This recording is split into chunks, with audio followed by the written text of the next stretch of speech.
Good morning बच्चों। आज हम लोग हिंदी में पाठ 7 दान का हिसाब के इन प्रश्नों को आज हम लोग पढ़ेंगे। आइए शुरू करते हैं। राजा किसी को भी दान क्यों नहीं देना चाहता था? इसका उत्तर, राजा अपनी सुख सुविधा पर तो बहुत खर्च करता था, लेकिन दूसरों के लिए बहुत कंजूस था, इसलिए वह किसी को भी दान नहीं देना चाहता था। दूसरा प्रश्न, राज दरबार के लोग मनी मन राजा को बुरा कहते थे, लेकिन वे राजा का विरोध क्यों नहीं कर पाते थे? उत्तर, वे राजा का विरोध नहीं कर पाते थे, वे राजा से बहुत डरते थे। उन्हें इस बात का डर था कि राजा कहीं उन्हें दंड ना दे बैठे। तीसरा प्रश्न, राजसभा में सज्जन और विद्वान लोग क्यों नहीं जाते थे? राजसभा में सज्जन और विद्वान लोग इसलिए नहीं जाते थे क्योंकि वहाँ पर उनका सत्कार बिल्कुल नहीं होता था। अगला प्रश्न, सन्यासी ने सीधे सीधे शब्दों में भिक्षा क्यों नहीं मांग ली? उत्तर, यदि सन्यासी सीधे सीधे शब्दों में भिक्षा मांगता तो राजा इतनी बड़ी रकम देने के लिए कभी तैयार नहीं होता। इसलिए सन्यासी ने ऐसे तरीके से भिक्षा मांगी कि राजा ने उसे बहुत छोटी रकम समझ लिया। अगला प्रश्न, राजा को सन्यासी के आगे गिड़गिड़ाने की क्यों जरूरत पड़ी? उत्तर, राजा ने सन्यासी को भिक्षा देने का जो वचन दिया था उसके अनुसार उसके खजाने से 10 लाख से भी अधिक रुपए निकल जाते और राजा दिवालिया हो जाता। राजकोष बचाने के लिए उसे सन्यासी के आगे गिड़गिड़ाने की जरूरत पड़ी। अब हम लोग अंदाज अपना अपना इसमें देखते हैं। तुम नीचे दिए गए वाक्यों को किस तरह से कहोगे? पहला दिया है कि दान के वक्त उनकी मुट्ठी बंद हो जाती थी। राजा की दान के वक्त मुट्ठी बंद हो जाती थी, तो इसको अपने शब्दों में जब कहेंगे, दान के समय कंजूसी करने लगते थे वो। दान के समय उनकी मुट्ठी बंद हो जाना मतलब दान के समय वो कंजूसी करते थे।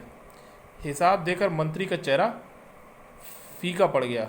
हिसाब देकर मंत्री का चेहरा फीका पड़ गया, तो चेहरा फीका पड़ जाए मतलब हिसाब देकर मंत्री घबरा गया, तो चेहरा फीका पड़ना मतलब घबरा जाना। सन्यासी की बात सुनकर सभी की जान में जान आई। सन्यासी की बात सुनकर सभी की जान में जान आई, यानी सन्यासी की बात सुनकर सभी को राहत महसूस हुई। जान में जान आना का मतलब राहत महसूस होना। जान में जान आना का मतलब राहत महसूस होना। लाखों रुपए राजकोष में मौजूद हैं जैसे धन का सागर हो। अब जैसे ये प्रश्न है, लाखों रुपए राजकोष में मौजूद हो जैसे धन का सागर हो, तो इसे हम लोग अपने शब्दों में कैसे कहेंगे? राजकोष में लाखों रुपए मौजूद हैं। साथ ही हाथ बढ़ाना। कभी कभी कुछ इलाकों में बारिश बिल्कुल भी नहीं होती। नदी नाले तालाब सब सूख जाते हैं। फसलों के लिए पानी नहीं मिलता। खेत सूख जाते हैं। पशु पक्षी जानवर लोग भूख से मरने लगते हैं। ऐसे समय में वहाँ रहने वाले लोगों की मदद की ज़रूरत होती है। तुम भी लोगों की मदद ज़रूर कर सकते हो। सोच कर बताओ कि तुम अकाल में परेशान लोगों की मदद कैसे करोगे? उत्तर, अकाल में परेशान लोगों की मदद के लिए मैं अपनी कक्षा के सारे बच्चों को इकट्ठा करूँगा। जब आपसे इस तरह का प्रश्न पूछा जाएगा तो आपका उत्तर यही होगा कि अकाल में परेशान लोगों की मदद के लिए मैं अपनी कक्षा के सारे बच्चों को इकट्ठा करूँगा। हम सब मिलकर पैसे इकट्ठे करेंगे और उससे खाने पीने की चीज़ें खरीदकर वहाँ तक पहुँचाएंगे जो अकाल से पीड़ित लोग हैं। हम बड़े लोगों से भी प्रार्थना करेंगे कि वह उनकी मदद करें। जिम्मेदारी अपनी अपनी, इसमें देखते हैं तुम्हारे विचार से राज दरबार में किसकी क्या क्या जिम्मेदारियां होंगी?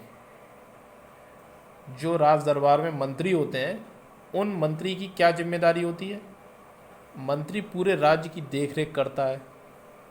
वह हर मामले में राजा को सलाह देता है जिससे राजकाज अच्छी तरह से चलता रहे। उसी की सलाह से राजा दूसरे कर्मचारियों को नियुक्त करता है। तो मंत्री का राज दरबार में काम क्या होता है? मंत्री पूरे राज्य की देखरेख करता है और हर मामले में राजा को सलाह भी देता है जिससे राजकाज अच्छी तरह से चलता रहे। उसी तरह उसकी सलाह से राजा दूसरे कर्मचारियों को भी नियुक्त करता है। भंडारी का क्या काम होता है? भंडारी की क्या जिम्मेदारियां होती हैं? भंडारी राजा के खजाने की देखभाल करता है, वह राजकोष का सारा हिसाब किताब रखता है, राजा के आदेश पर वह लेन देन करता है। तो भंडारी जो है वो राजा के खजाने की देखभाल करता है और राजकोष का जो भी है वो सारा हिसाब किताब भंडारी ही देखता है, और राजा जब आदेश देते हैं तभी वो लेन देन करता है। कर्ण जैसा दानी। सभी ने कहा हमारे महाराज कर्ण जैसे ही दानी हैं। तो इसमें हमें पता करना है कि कर्ण कौन थे। जब अंत में राजा ने 50,000 रुपये साधु के कहने पर दिए तो सभी ने यही कहा था कि हमारे राजा कर्ण जैसे दानी हैं। तो इसमें हमें पता करना है कि कर्ण कौन थे। कर्ण कुंती के सबसे बड़े पुत्र थे और वे बहुत दानी थे। कर्ण जो थे वो कुंती के सबसे बड़े पुत्र थे और बहुत दानी थे। कर्ण जैसे दानी का क्या मतलब हुआ? कर्ण जैसे दानी का मतलब है अपना सब कुछ दान में दे देने वाला बहुत दानी, क्योंकि कर्ण बहुत दानी थे ना। तो कर्ण जैसे दानी का मतलब हुआ अपना सब कुछ दान में देने वाला बहुत दानी, अपना सब कुछ दान में दे देने वाला बहुत दानी। दान क्या होता है? जब किसी ज़रूरतमंद को कोई चीज़ खैराती में दे दी जाती है तो उसे दान कहा जाता है। जब किसी ज़रूरतमंद को आप बिना उससे कोई भी रुपए या श्रम किए कराने के बजाय उसे ज़रूरत पड़ने पर आप कोई चीज़ दे देते हैं तो उसे दान कहा जाता है। किन किन कारणों से लोग दान करते हैं? दूसरों की मदद करने के लिए लोग दान करते हैं, कुछ लोग नाम कमाने के लिए दान करते हैं और कुछ लोग पुण्य कमाने के लिए भी दान करते हैं।